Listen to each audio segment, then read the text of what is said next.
schéma social quasi naturel, et aussi le développement de l'histoire, l'évolution de l'histoire, également à des déterminations qui fixent la consécution des étapes historiques ou qui déterminent, du moins dans les gros traits, ce qui va se passer.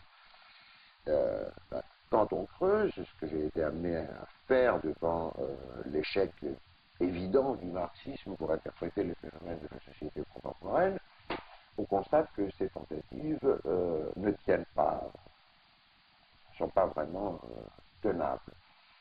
Nous avons dans l'expérience de l'humanité, dans ce que nous connaissons, des milliers de sociétés, effectivement des milliers de variétés d'institutions de la société tout à fait différentes. Nous avons aussi une consécution de types de sociétés, et nous constatons par exemple les tribus primitives qui vivent à côté l'une de l'autre, dans le même environnement, avec à peu près les mêmes moyens techniques, etc., ont des croyances et une institution de la société, ce que j'appelle des significations imaginaires sociales, des normes, des valeurs, de façon de vivre, de façon d'élever les enfants, qui sont radicalement autres, que nous englobons ensemble en disant c'est des primitifs, c'est des sauvages, etc., mais qui, considérés intrinsèquement pour les gens qui les vivent, et même pour un bon ethnologue, sont tout à fait différents. Nous constatons également, par exemple, que la différence qu'il y a entre la société contemporaine et la société grecque romaine ancienne, ou la société florentine ou autre à la Renaissance, ne sont pas simplement ni des différences dans le développement technologique de ces sociétés, ni des différences dans une prétendue superstructure qui découlerait de cette base. Nous constatons précisément, par exemple, que cette importance centrale, cardinale, qu'attache le monde contemporain au développement de la technique, d'une science technicisée, de l'économie, de la production, etc., est une création de la société moderne. Elle n'est pas là dans toutes les sociétés humaines. Les sociétés humaines s'orientent suivant d'autres valeurs, d'autres significations, et leur institution est accordée à ces autres significations qu'elle pose. L'institution de la société, c'est chaque fois l'œuvre propre de la société considérée, et cette œuvre dérive, découle, si je peux dire, de ce que j'appelle l'imaginaire institution. À partir du moment où nous avons un collectif humain qui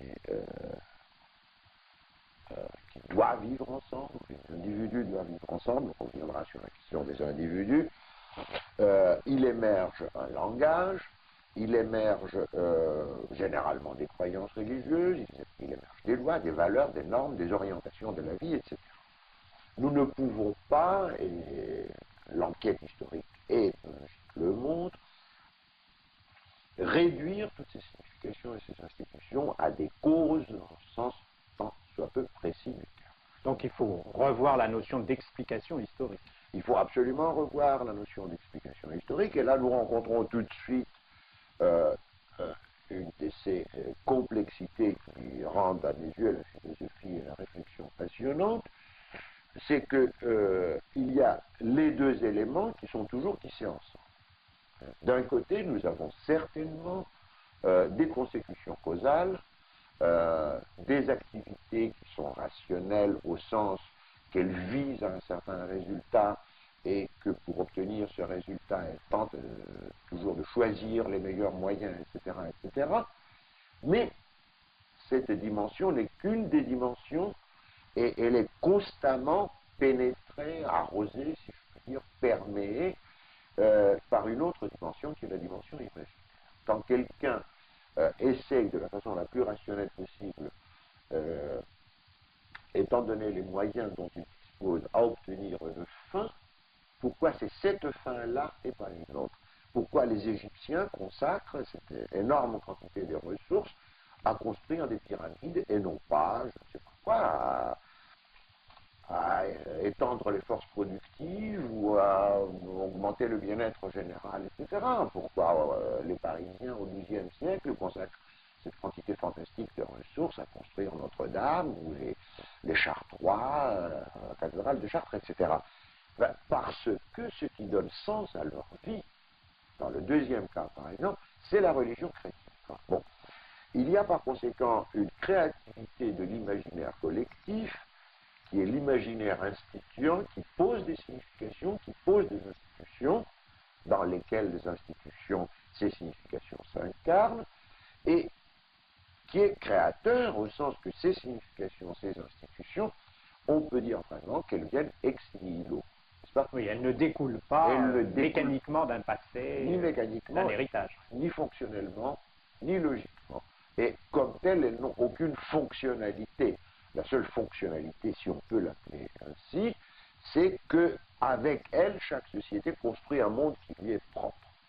Parce que là, il y a quelque chose, alors là on en vient à l'autre côté, au côté psychique, il y a quelque chose qui est incontestablement une constante de l'histoire humaine, qui est la seule chose à laquelle on pourrait attribuer le qualificatif d'un attribut naturel de l'homme ou d'une nature humaine, c'est bien entendu que l'être humain est une psyché.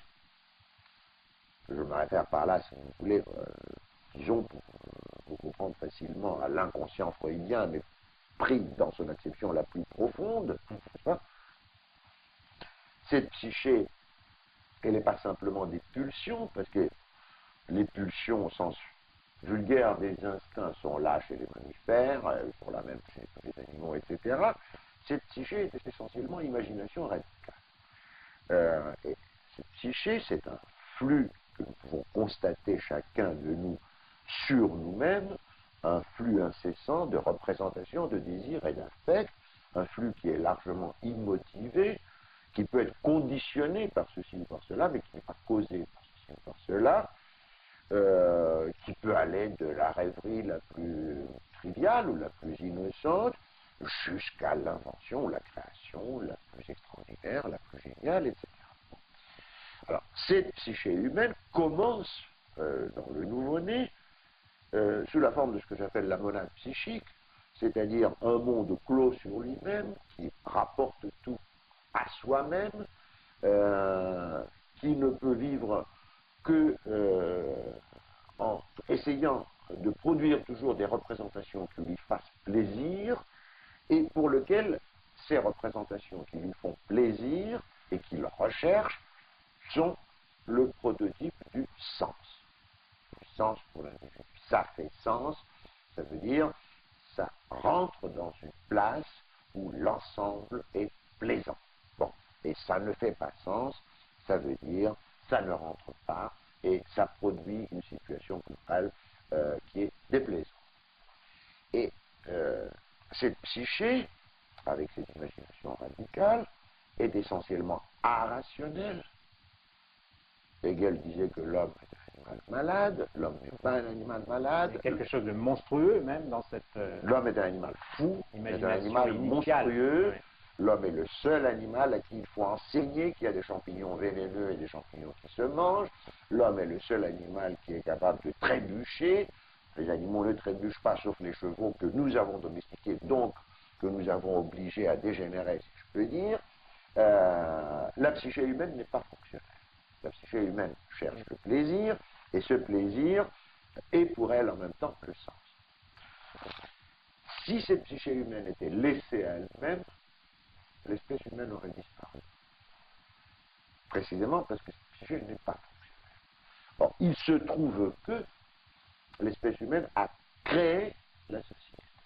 La société impose à la psyché une socialisation. Et lui impose de reconnaître qu'il y a une réalité qui ne se plie pas à son désir. Il impose de reconnaître que le plaisir ne veut pas être toujours là ou ne peut pas être immédiat. Et il lui impose à reconnaître que autrui existe tout autant que soi. Et il faut insister sur cela. Il y a toujours, même quand nous sommes adultes, même quand nous sommes matures, même quand nous sommes psychanalystes et philosophes, un point profond chez nous-mêmes qui subsiste, pour lequel nous sommes seuls et à la fois le centre du monde. Oui, donc qui résiste à la socialisation. qui résiste à la socialisation, et en un sens, bon,